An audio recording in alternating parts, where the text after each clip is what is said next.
दोस्तों, आज हम इस वीडियो में मॉर्गन हाउसल की book the psychology of money के 8 इंपॉर्टेंट लेसन्स को डिस्कस करेंगे। तो बिना किसी बकवास की वीडियो को शुरू करते हैं।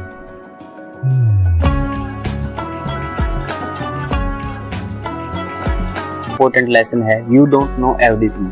अक्सर हम कोई भी डिसीजन अपने अनुभव के आधार पर बनाते हैं। थोड़े से अनुभव पर कई लोग यह मानने लगते हैं कि इस दुनिया में सब कुछ जानते, लेकिन ये भूल जाते हैं कि दुनिया में 800 करोड़ से ज्यादा लोग रहते हैं और हर किसी का अपना अलग अलग अनुभव है और हर व्यक्ति की अपनी अलग अलग राय होती है और हर कोई अपनी दुनिया में सही भी है।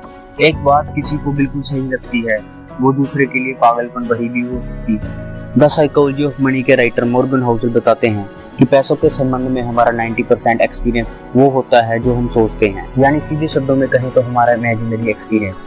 हम उन्हीं चीजों पर विश्वास करते हैं जो हमारी इमेजिनेशन में बैठी हुई होती है। फॉर एग्जाम्पल, अगर किसी के चाचा को 20 साल पहले शेयर बाजार में नुकसान हुआ हो तो वो यही मान लेता है कि शेयर मार्केट में केवल नुकसान ही होता है। तो कहने का मतलब ये है कि आपको खुद को सीमित नहीं रखना चाहिए। आपको केवल अपने एक्सपीरियंस के आधार पर फाइनेंशियल डिसीजन नहीं लेना चाहिए। आपको केवल खुद के एक्सपीरियंस के बेस पर ही फाइनेंशियल डिसीजन नहीं लेना चाहिए। आपको दूसरों के एक्सपीरियंस से भी सीखना चाहिए। याद रखना, जो खुद के एक्सपीरियंस से सीखता है वो कॉमन मैन होता है और जो दूसरों के एक्सपीरियंस से सीखता है और वो जीनियस होता है। और दूसरा बिग लेसन है नथिंग इज गुड और बैड एज इट सीम्स। ये दुनिया इतनी जटिल है कि हमारा दिमाग भी इसे पूरी तरह नहीं समझ पाया और अक्सर हमारे कामों के रिजल्ट हमारे हाथ में नहीं होते। रिजल्ट पर हमारा कोई नियंत्रण नहीं होता। फॉर एग्जाम्पल, मान लीजिए कि एक बिजनेसमैन है, उसने बहुत अच्छा बिजनेस बनाया है। अब उसे लगता है कि समय भी उसके साथ है और कस्टमर्स भी उसके साथ हैं, लेकिन तभी कोई प्रॉब्लम आ जाती है और पूरी मार्केट डिस्टर्ब हो जाती है और उसकी सारी प्लानिंग वेस्ट हो जाती है। जैसा कि 2020 में कोविड के दौरान हुआ था। कोई भी जोखिम की भविष्यवाणी नहीं कर सकता। राइटर मॉर्गन हाउसल का कहना है कि नथिंग इज गुड और बैड एज इट सीम्स, मतलब जो दिखाई देता है वह उतना अच्छा या बुरा नहीं होता। जब भी आप कोई फाइनेंशियल डिसीजन ले, चाहे अपने लिए चाहे दूसरों के लिए, आपको इसमें लक एंड रिस्क को ध्यान में रखना चाहिए। किसी की सफलता की कहानी सुनकर या देखकर कोई निर्णय नहीं लेना चाहिए या किसी की असफलता की कहानी सुनकर कोई विचार नहीं छोड़ना चाहिए। हो सकता है उन लोगों को किसी बाहरी कारण के कारण सफलता या असफलता मिली। आपको बस अपने लक्ष्य तक पहुंचने के लिए काम करते रहना चाहिए। दूसरों की गलतियों से सीखना बहुत जरूरी है। अगर आप केवल अपनी गलतियों से सीखते हैं तो आपका जीवन बहुत छोटा होगा। लक एंड रिस्क के फैक्टर्स में स्टैट्स का काफी अच्छा यूज है, लेकिन हम स्कूल में कभी नहीं बताया गया कि स्टैट्स का यूज कहाँ है। एक बार यूएस में एक लेडी ने लगातार 4 बार लॉटरी जीती। इसका कारण उसे स्टैट्स की अच्छी नॉलेज थी और वो जानती थी कि किस टाइम और किस नंबर की टिकट लेने पर जीतने के चांसेस ज्यादा हैं। Third big lesson is budgeting. Budgeting पर हमने एक डिटेल वीडियो बनाई है जिसका लिंक डिस्क्रिप्शन में है, उसे देखना ना भूलना। Fourth big lesson is how much is enough for you. एक बार आप अपने आप से पूछें कि आपके लिए कितना पैसा पर्याप्त होगा, क्योंकि हमेशा पैसों के पीछे भागना आपके मेंटल हेल्थ के लिए ठीक नहीं होता। यह मेंटेलिटी आपको लालच की ओर ले जाएगी और पास्ट में लालच ने अच्छे बुद्धिमान लोगों को बर्बाद किया है। इस जाल से बचने के लिए मॉर्गन हाउसल 2 तरीके बताते हैं। नंबर 1, गोल पोस्ट को हिलाना बंद करो।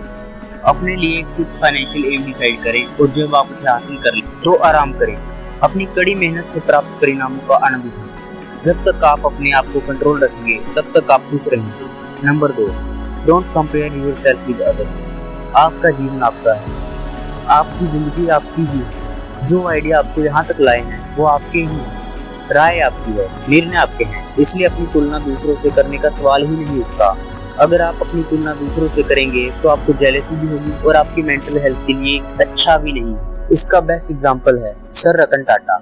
उनका फाइनेंशियल गोल फिक्स है और वो अपनी बची हुई कमाई को डोनेट करते हैं, जिससे काफी लोगों की मदद होती है। और एक बहुत important coat, money is not important if you can't sleep at night. Fifth big lesson is power of compounding.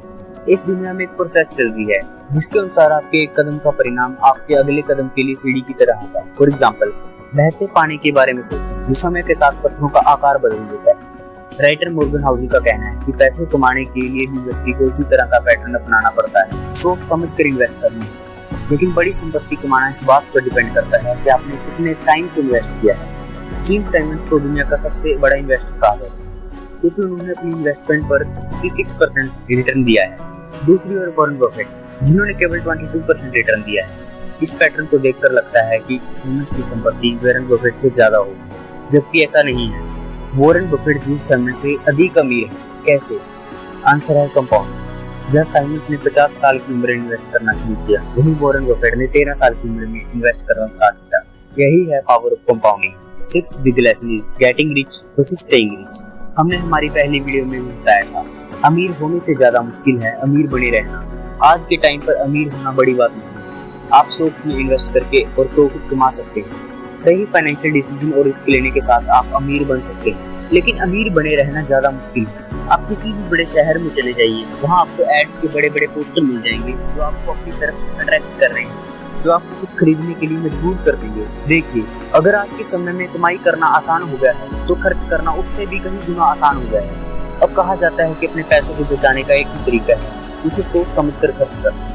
यह कभी नहीं मानना चाहिए कि जो सफलता आपको कल मिली थी वही आपको आने वाले कल में मिलेगी। लेकिन एक चीज जिसे हम कंट्रोल कर सकते हैं वो है खर्च। पैसा बनाना एक कला है और पैसा बचाना उससे भी बड़ी एक कला है। यह कंफ्यूज मत होना। सेविंग और कंजूसी में एक छोटा सा अंतर होना। अगर मैं इन दोनों के बीच का डिफरेंस सिंपल शब्दों में बताऊं तो सेविंग्स का मतलब है बेवजह पैसे खर्च करने की इच्छा ना होना, और कंजूसी का मतलब है सीधे पैसे खर्च करने की इच्छा ना होना। इसलिए आपके लिए अपनी जरूरतों और चाहतों के बीच डिफरेंस करना बहुत जरूरी है। जरूरत वो है जो आपको जिंदगी जीने के लिए जरूरी है, जो आपके काम के लिए जरूरी है, और चाहत ये है कि तुम किसी की चीज की ओर अट्रैक्ट करो। यार मुझे ये चाहिए, ये चीज कितनी बढ़िया है। जब आप जानते हैं कि आपको उस चीज की जरूरत नहीं है, यदि आपने जरूरत और चाहत के बीच डिफरेंस करना सीख लिया और कुछ भी खरीदने से पहले अगर आप इस जरूरत और चाहत के पैमाने के बीच मापते हैं तो आप काफी पैसे बचा सकते हैं। Lesson number 7, nothing is free in this world. आपके अकॉर्डिंग ज्यादा पैसा कमाने का क्या लाभ है? राइटर मॉर्गन होसल का कहना है पैसे का सबसे बड़ा लाभ आपके लिए टाइम पर आपका कंट्रोल है। कई रिसर्च से साबित हुआ है कि जो लोग खुद को खुश मानते हैं उनके पास समय की आजादी है। लोग अपनी इच्छा अनुसार कहीं भी जा सकते हैं, कोई भी काम कर सकता है। वो किसी एक से बंधा नहीं है और वो किसी एक चीज पर डिपेंड भी नहीं है, और इसलिए पैसे इंपॉर्टेंट है। पैसे होने का मतलब है कि आपके पास जीवन में विकल्प है।